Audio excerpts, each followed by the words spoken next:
तो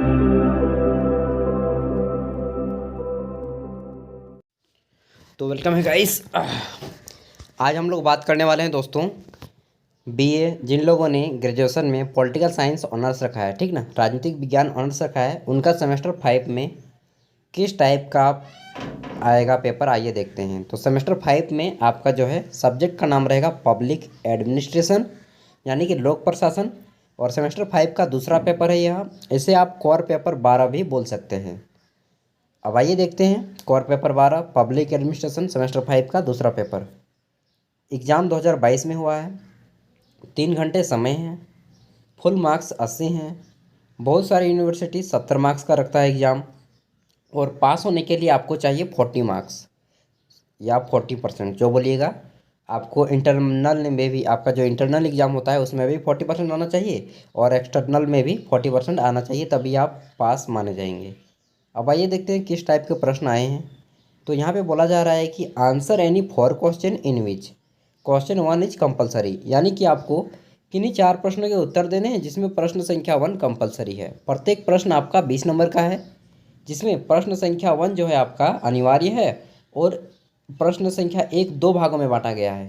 पहले भाग में 10 ऑब्जेक्टिव है, दूसरे भाग में 5 अंक के 2 प्रश्न हैं। अब आइए देखते हैं किस टाइप के प्रश्न एग्जाम में आपको सामना करना पड़ेगा, और अगर आप एग्ज़ाम दे चुके हैं तो मैच करते जाइए कि कितने प्रश्न आपके सही हुए हैं। पहला है, हिंदी और इंग्लिश दोनों भाषा में पढ़ेंगे, ठीक है। तो choose the correct answer of the following alternatives. 1 × 10 = 10, मतलब कि 1 अंकों वाले 10 ऑब्जेक्टिव प्रश्न।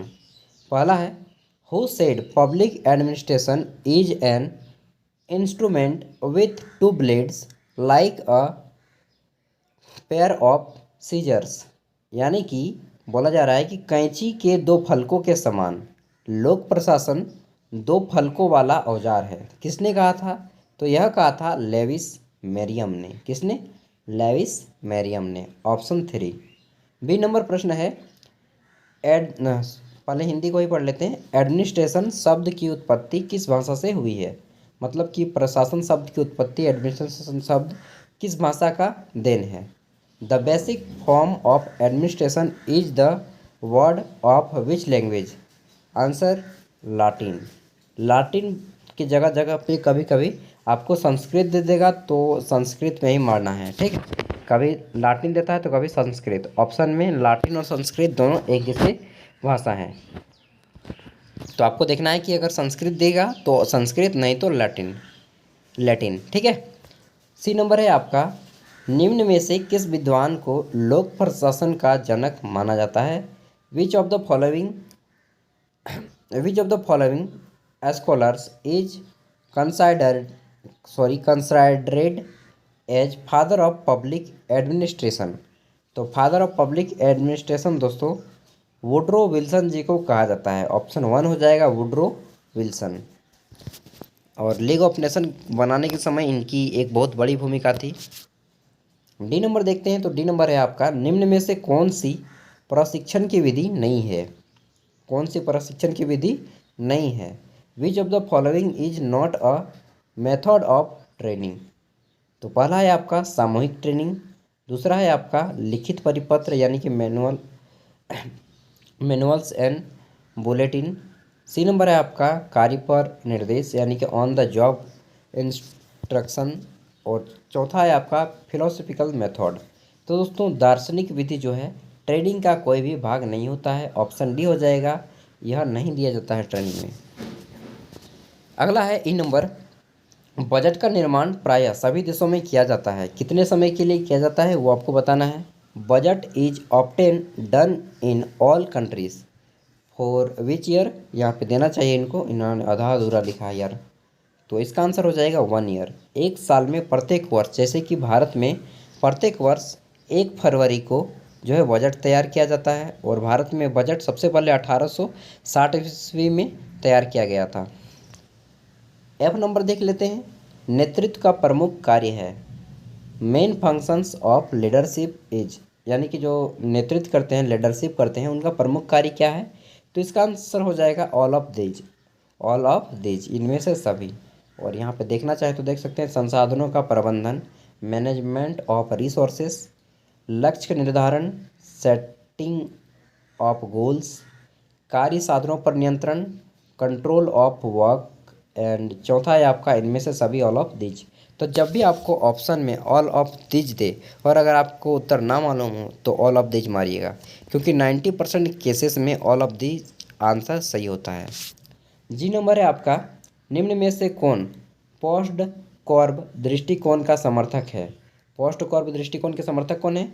विच of the following is supporter of the POSDCORB view?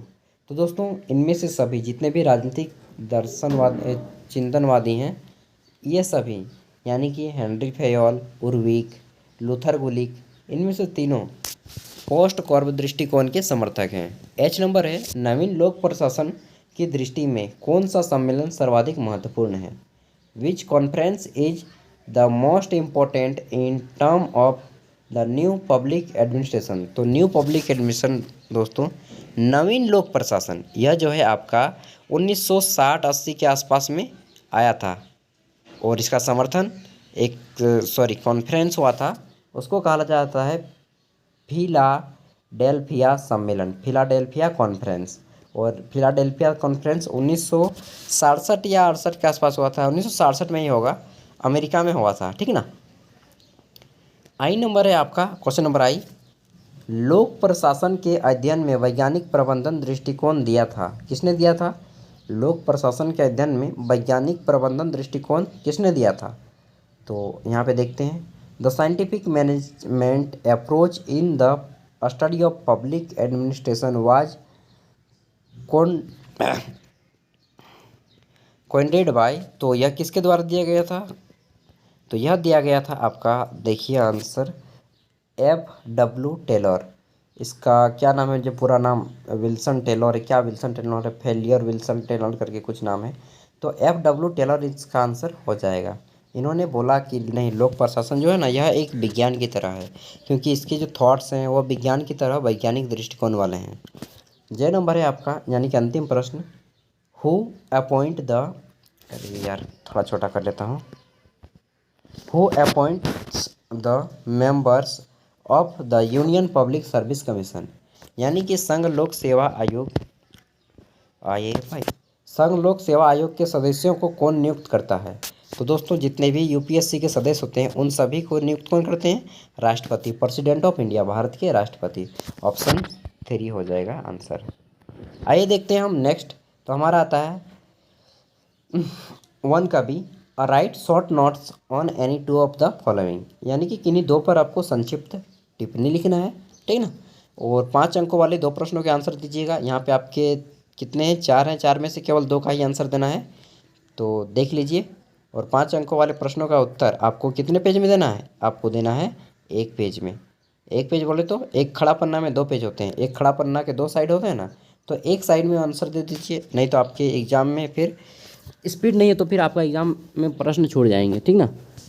तो पहला है आपका, बजट के विभिन्न प्रकारों का वर्णन करें, explain the various types of budget. आराम से सो लिया हूँ, उसके बाद आपके लिए वीडियो तैयार कर रहा हूँ, रुकिए थोड़ा सा तकिया को हटा नहीं दीजिए। बी नंबर है, प्रशिक्षण के उद्देश्यों एवं प्रकारों पर एक नोट लिखिए।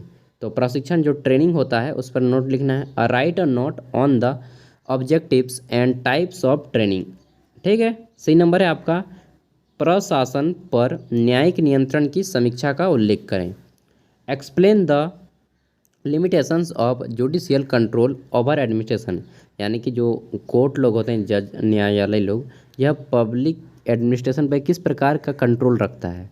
डी नंबर है आपका, निर्णय निर्माण के लक्षण या विशेषताओं का वर्णन करें, describe the characteristics of decision making. आगे देखते हैं हमारा 2 नंबर, लोक प्रशासन की परिभाषा दें तथा इसके क्षेत्र का वर्णन करें, define public administration and discuss it's scope. अब यहाँ से आपके 20 नंबर के शुरू हो जाते हैं, तो प्रश्न संख्या को 1 के बनाने के बाद इधर किसी 3 प्रश्न का आंसर देना है, ठीक ना। तो 3 मतलब कि 60 नंबर इधर और प्रश्न संख्या 1 आपका 20 नंबर, टोटल हो जाएंगे 80। 3 नंबर हमारा प्रश्न है, प्रश्न संख्या 3, define leadership, explain it's nature and functions यानी कि नेतृत्व की परिभाषा दें, इसकी प्रकृति और कार्य की व्याख्या करें। चौथा प्रश्न है प्रशिक्षण क्या है? प्रशिक्षण के उद्देश्यों एवं प्रकारों पर एक नोट लिखिए। What is training? Right a note on the objectives and types of training. पांचवा है आपका लोक प्रशासन में भूमंडलीकरण के गुण एवं दोषों की व्याख्या करें। Explain the merits and demerits of globalisation in public administration. 6 number है आपका right various methods of judicial control over administration and explain the important judicial remedies. आगे देखते हैं आप इसका हिंदी। प्रशासन पर न्यायिक नियंत्रण के विभिन्न विधियों को लिखें तथा प्रमुख न्यायिक उपचारों की व्याख्या करें। जैसे कि संविधान का अनुच्छेद 300 या 265 जी, मैं कन्फ्यूजन में हो रहा हूँ, 300 या 265 है, जिसमें जो है आपका प्रशासन पर नियंत्रण किया जाता है उसके तहत कि आप कोई भी गलत काम प्रशासन की जो शक्तियाँ हैं उसके बाहर जाकर कार्य नहीं कर सकते हैं। 7वां प्रश्न है एक अच्छे बजट के प्रमुख सिद्धांतों की व्याख्या करें। Explain the main principle of good budget. ये भी आपका 20 मार्क्स के हैं, जितने भी ये 20 मार्क्स के हैं, किसी 3 पर ही लिखना है। वैसे तो टोटल आपको 20 अंकों वाले 8 प्रश्न हैं, लेकिन 3 का ही आंसर लिखना है। 8वां प्रश्न है लोक प्रशासन के अध्ययन के विभिन्न उपागमों का परीक्षण कीजिए। Examine the various approach to the study of public administration. 9 number लोक सेवाओं में भर्ती संबंधी विभिन्न प्रणालियों का आलोचनात्मक परीक्षण कीजिए। Critically examine the different method of requirement to public administration. तो ये थे आपके BA semester 5 political science honours का कोर पेपर 12 और सब्जेक्ट का नाम था आपका पब्लिक एडमिनिस्ट्रेशन यानी कि लोक प्रशासन, ठीक ना। तो दोस्तों अगर आपको किसी भी अदर सब्जेक्ट का प्रीवियस ईयर क्वेश्चन पेपर देखना हो, ठीक, चाहे आप पीजी कर रहे हो, एमए कर रहे हो, एमकॉम कर रहे हो, चाहे एमएससी कर रहे हो, या फिर किसी भी कॉम्पिटिटिव एग्जाम की तैयारी कर रहे हो, अगर आपको प्रीवियस ईयर क्वेश्चन पेपर चाहिए तो ज्ञान सागर चैनल को सब्सक्राइब कर लीजिए। अगर आपका कोई दोस्त ग्रेजुएशन कर रहा हो या फिर तैयारी कर रहा हो तो प्लीज़ उन तक वीडियो को शेयर कीजिएगा, क्योंकि इस चैनल के माध्यम से बहुत सारे हेल्प हो जाएंगे ताकि आप अच्छे से एग्ज़ाम में स्कोर कर पाएँ। एंड बेस्ट ऑफ लक, अच्छे से एग्ज़ाम दीजिए। Thank you. कुछ भी दिक्कत हो तो आप हमें कमेंट कीजिएगा, हम आपके हर एक कमेंट का आंसर देंगे दोस्त।